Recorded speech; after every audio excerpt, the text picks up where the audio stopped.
Herr Büttner, Sie erlebten im Zusammenhang mit einem Suizidversuch eine Nahtoderfahrung.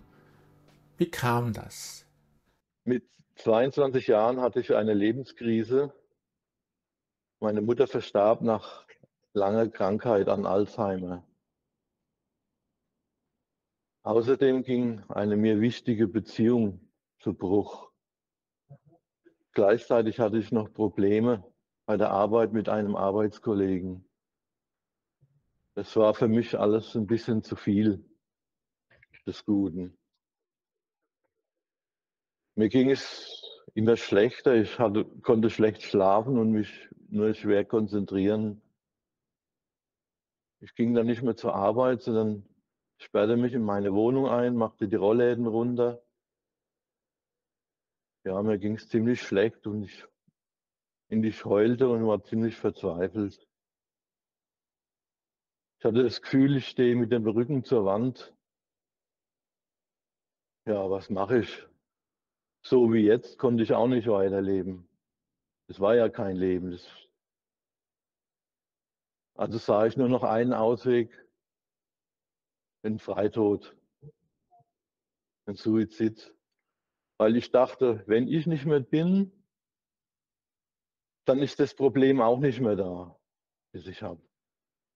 Dachte ich.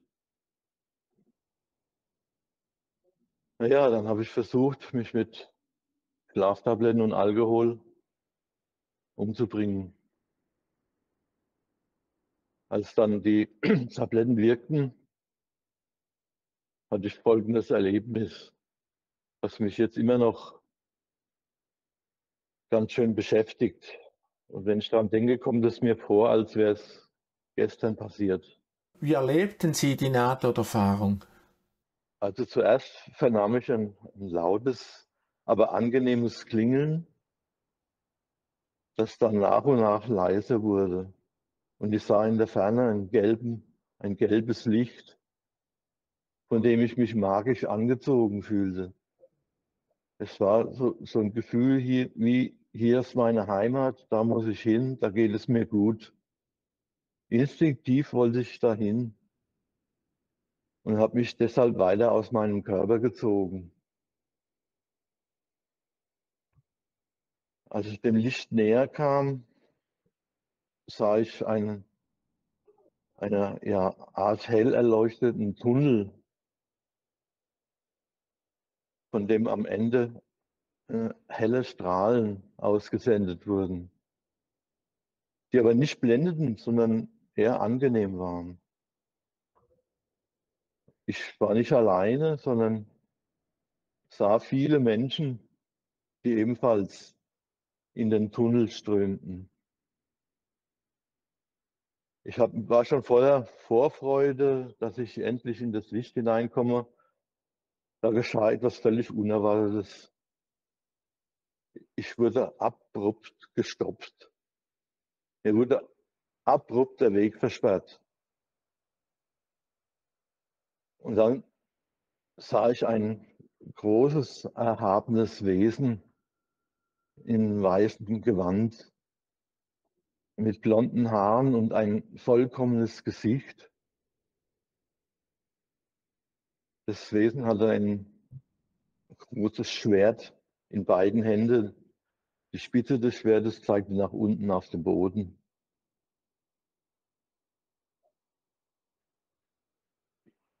Ich habe versucht, mich mit dem Wesen, also ich habe das Wesen angefleht und gebettelt, lass mich doch bitte durch.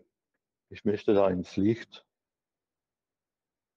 Aber das Wesen ließ nicht mit sich streiten, sondern sprach eher ein Machtwort und sagte zurück. So einfach ist das nicht. Du hast vorher noch einiges zu erledigen. Und ich warne dich, das nächste Mal kommst du nicht so glimpflich davon. Und das Wesen sprach das mit so einer Macht, dass ich sofort wusste, das ist keine Chance, du musst zurück. Ja, und ich sah die anderen Wesen in das Licht hineinströmen.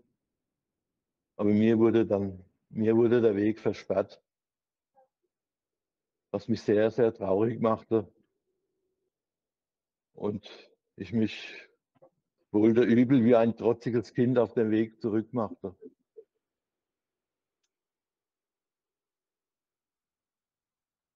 Auf dem Rückweg kam ich dann in einen großen, dunklen Saal.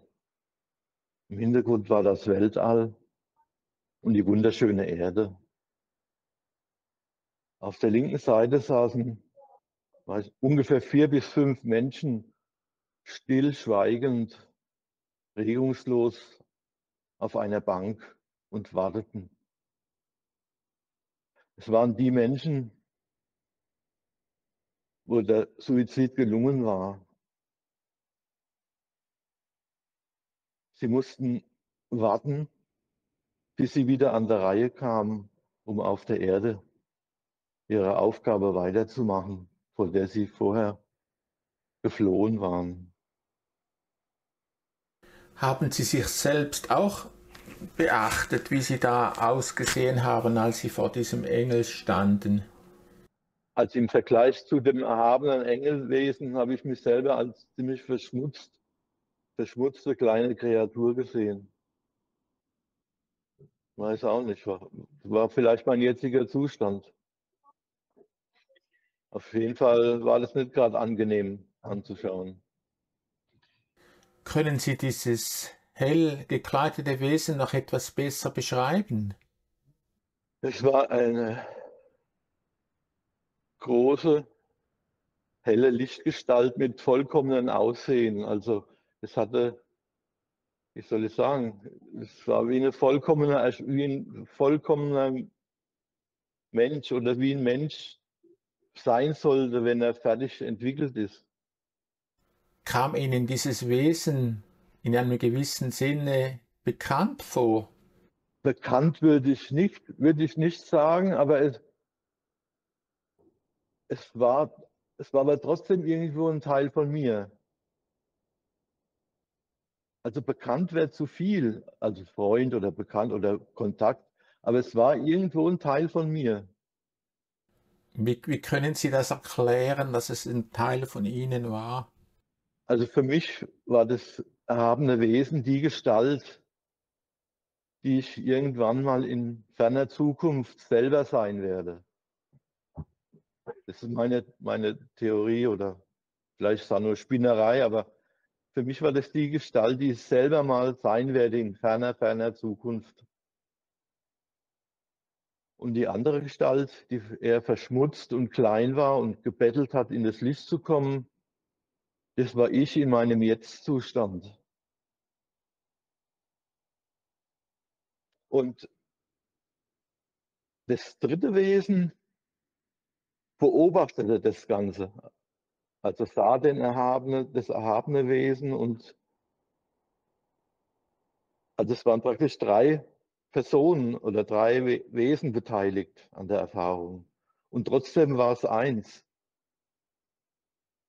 Es hört sich jetzt seltsam an, aber ich hatte auf jeden Fall sehr, sehr großen Respekt vor dem erhabenen, vor der erhabenen Lichtgestalt. Also was die sagte, das gilt. Das war mir schon klar. Und es war eigentlich völlig töricht, die Bettelei und lass mich doch ins Licht. Das war Unsinn eigentlich, weil das galt, was das Wesen, die Lichtgestalt gesagt hat, das galt halt einfach. Wie kamen Sie wieder zurück oder wie erlebten Sie die Rückkehr in den Körper? Ich weiß nur, dass ich dann mit großen Schmerzen aufgewacht bin. Die Hände und Füße waren verkrampft und mir wurde dann der Magen ausgepumpt. Und es hat eine ganze Zeit lang gedauert, bis ich wieder einigermaßen hergestellt war. Wie denken Sie heute über Suizide? Was kann das für Folgen für die Betroffenen haben? Also ich weiß nur, dass der Suizid eigentlich keine Lösung ist, weil die Probleme bleiben da. Ganz egal, ob hier oder woanders. Mein Leben hat sich nach dem Suizid schon stark verändert.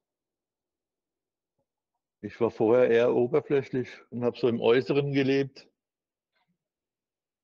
Danach wurde ich schon ernster und war froh über jede Zeit, die ich mit mir allein verbringen konnte und habe das richtig genossen, was vorher eigentlich gar nicht möglich war. Ich habe mich dann auch beruflich verändert. Ich habe dann in der Schweiz in einem Heim für Schwerstbehinderte gearbeitet, am Lago Maggiore in Brissago, wunderschöne Gegend. Und habe dort 6 Jahre gearbeitet.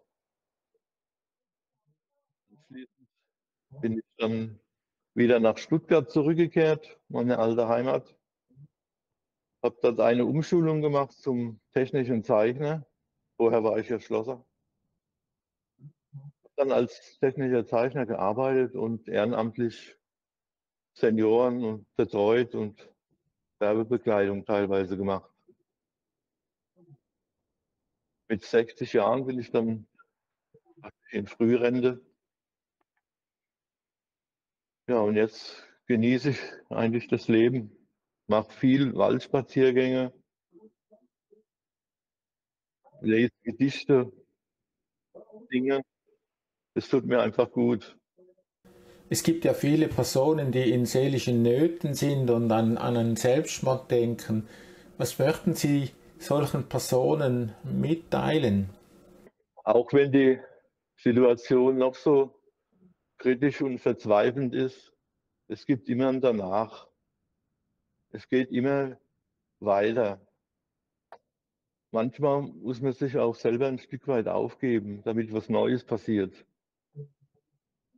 Mit dem Suizid friere ich die Situation nur ein, aber löse sie nicht. Das heißt, ich muss genau die gleiche Situation nochmal durchleben, so lange, bis ich sie verarbeitet habe. Da führt kein Weg vorbei. Das war meine Erfahrung. Herr Büttner, herzlichen Dank für das Gespräch. Vielen Dank. Ich danke Ihnen auch fürs Zuhören.